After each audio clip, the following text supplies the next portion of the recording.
Vamos ver o caso do resistor que tem ali uma certa curvatura. Mas primeiro vamos ver como fica o campo elétrico em casos como esse. E para isso vamos resolver a equação do capacitor de placas inclinadas. Inclinadas uma em relação à outra. E sabendo como é esse campo, vamos determinar a resistência de um resistor curvado. Curvado e com seção transversal retangular. Vamos lá. Vamos pegar duas placas idênticas, inclinadas uma em relação à outra, de um ângulo θ0 e ligadas a uma fonte DC. Vamos determinar o potencial, o campo elétrico e a distribuição superficial de cargas. O capacitor real, naturalmente, ele tem franjas. Ali nas extremidades, as linhas são todas curvadas. A gente vai resolver o caso idealizado, ou seja, todas as linhas bem comportadas, onde elas estão confinadas apenas entre as placas e todas com a mesma orientação. A gente vai usar coordenadas polares com θ contado a partir da superfície da placa de baixo. E o potencial nas placas vai ser φH e φL. Agora, entre as placas ali no vácuo, o potencial vai ser dado pela solução da equação de Laplace, atendendo às condições de fronteira. A solução geral dessa equação tem essa forma, uma dependência linear com θ, sendo o C1 e C2 constantes. E a gente tem as seguintes condições de fronteira. Na placa de baixo, em θ igual a zero, o potencial é φL, e na placa de cima, em θ igual a θ0, o potencial é V mais φL. Aplicando a primeira condição, a gente obtém que o C2 é igual a φL. Portanto, o potencial é C1θ mais o φL. Usando a segunda condição, a gente obtém que o C1 vai ser V sobre θ0. Portanto, a solução final, ou potencial entre as placas, é dado por V sobre θ0, θ mais o φL. Com isso, a gente pode calcular o campo elétrico. O E é menos o gradiente do potencial. O gradiente do potencial em coordenadas polares é dado por isso. E no nosso caso, a gente só tem dependência em θ, vai ficar mais simples, só isso aqui. Logo, o campo elétrico é menos V sobre θ0, 1 sobre R, ao longo de θ. Como a gente tem o menos, está orientado em menos Eθ, ou seja, ele vem da placa de cima para a placa de baixo. Portanto, o campo elétrico ele tem uma dependência com a posição radial. Ele é proporcional a 1 sobre R. Quanto mais a gente caminha para a região onde as placas são mais distantes, o campo elétrico vai diminuindo. No desenho, quanto mais a gente vai para a direita, menor é a intensidade do campo elétrico. Portanto, no capacitor de placas inclinadas, o campo ele não é uniforme, que é uma coisa que a gente tem quando as placas são paralelas. Tendo o campo elétrico, a gente pode determinar a densidade de cargas na superfície das placas. A gente sabe que a placa está em equilíbrio eletrostático e que o campo elétrico na sua superfície ele é perpendicular, é um E perpendicular e é dado por sigma sobre ε0, sendo sigma a densidade superficial de cargas. Como a gente viu, o campo elétrico é apenas ao longo de θ. Então, na superfície da placa de cima, esse campo Eθ vai ser o campo perpendicular à superfície. Dessa forma, a gente obtém que o sigma vai ser menos Eθ ε0 e o sigma vai ser ε0 V sobre θ0, 1 sobre R. E na placa de baixo, como o campo elétrico está no sentido oposto, vai ser a mesma coisa com o sinal menos. Portanto, nas placas inclinadas, na parte em que as placas estão mais próximas uma da outra, a densidade é maior, e à medida que a gente caminha para o lado mais aberto, a densidade vai diminuindo. É uma densidade que varia com 1 sobre R.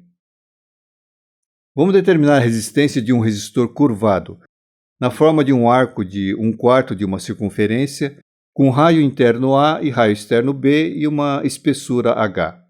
Esse resistor é alimentado por um circuito externo, um circuito DC, através de eletrodos nas suas faces retangulares. Dá para ver então que a corrente vai ser ao longo de θ, vai ser uma corrente azimutal.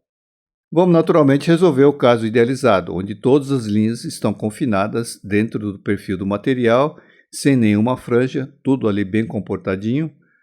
E se a gente fizer um corte, a gente tem uma vista como essa aqui.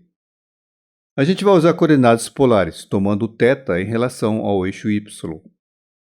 O potencial para essa face que está no eixo y é φH e a face que está aqui no eixo x é φL. A gente precisa determinar o campo elétrico e para isso vamos usar a equação da diferença de potencial.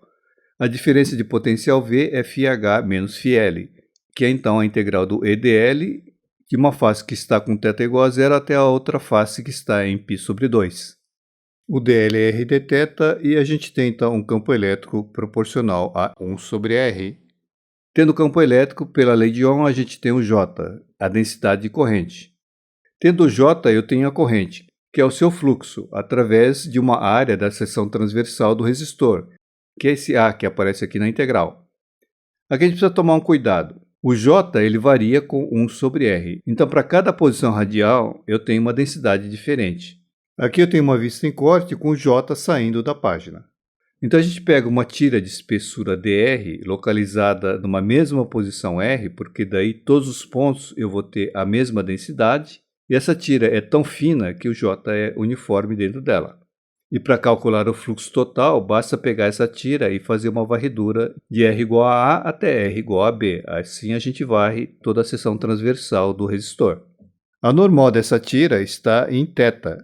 A gente tem o J e o N paralelos.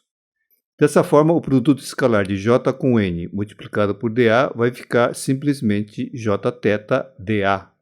Como o elemento de área dA é HDR, a gente obtém isso para o I. Bom, com isso a gente vai ter então a resistência, que é a diferença de potencial dividida pela corrente, e vai dar isso aqui, que é naturalmente proporcional à resistividade e inversamente proporcional a H, que é a espessura, e o log dos raios. Para analisar, vamos pegar casos limites e chamar de RH quando a resistência for alta e RL quando a resistência for baixa. Vamos ver o primeiro caso, onde a gente tem dois resistores com a mesma razão B/A, mas diferentes valores de H, como esses aqui do desenho. Com H pequeno, ou seja, o resistor fino, ele vai ter uma resistência alta, e com H grande, um resistor mais espesso, ele vai ter uma resistência baixa. Pelo pensamento comum de que a resistência é inversamente proporcional à área, isso seria esperado, pois o da direita tem uma área da seção transversal bem maior do que a primeira. Agora, se a gente mantiver a mesma espessura e variarmos a razão B/A, como isso aqui, esse da esquerda tem um A ligeiramente menor que o B e o da direita apenas menor. Então, esse da esquerda ele teria um B/A que fica muito próximo de 1, tipo 1.1, 1.2. E o da direita, alguma coisa maior, tipo 2, 3, 4, por aí afora. Então, comparando as duas, o da esquerda vai ter uma resistência maior. Então, RH para a esquerda e RL para a direita. Agora, um terceiro caso. A gente pode manter o H e manter a mesma razão B/A.